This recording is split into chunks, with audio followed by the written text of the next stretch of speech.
ओखला के विधायक अमानतुल्लाह खान और उनके समर्थकों ने जीत का जश्न अभी ठीक से मनाया भी नहीं था कि एक बार फिर से एक नए केस में फंसते हुए नजर आ रहे हैं। ऐसा लग रहा है कि दिल्ली पुलिस अमानत और उनके समर्थकों के पीछे हाथ पैर धो के पड़ गई है। जी हाँ, दिल्ली पुलिस अमानतुल्लाह के ऊपर मकोका लगाने की तैयारी कर रही है। आपको बता दें कि मकोका किसी बड़े और खतरनाक अपराधी के ऊपर लगाया जाता है, जैसे कि अंडरवर्ल्ड से जुड़े अपराधियों पर, जबरन वसूली करने वालों पर, फिरौती करने वालों पर, अपहरण या हत्या करने की कोशिश करने वालों पर इसे लगाया जाता है।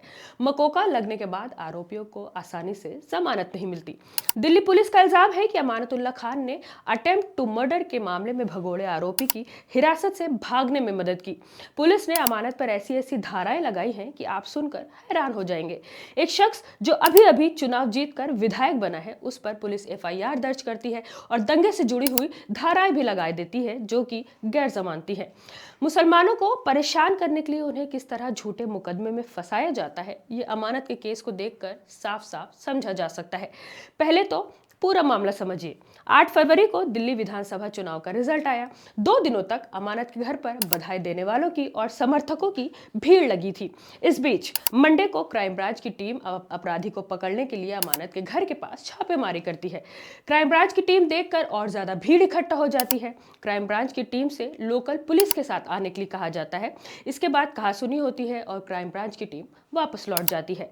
पुलिस का आरोप है कि अमानत और उनके समर्थकों ने जानबूझकर हस्तक्षेप किया और अपराधी फरार हो गया, जिसके बाद दिल्ली पुलिस ने जामिया नगर में क्राइम ब्रांच के ऑपरेशन में रुकावट डालने के आरोप में अमानत के खिलाफ एफआईआर दर्ज कर ली। पुलिस का कहना है कि विधायक अमानतुल्लाह खान ने पुलिस पर हमला करने के लिए लोग इकट्ठा कर लिए और अपराधी शहबाज को भगा दिया। दिल्ली पुलिस ने विधायक और उनके समर्थकों की तलाश पे घर पर दबिश भी डाली, लेकिन कोई भी नहीं मिला। दिल्ली पुलिस पंजाब समेत कई जगह पर छापेमारी कर रही है।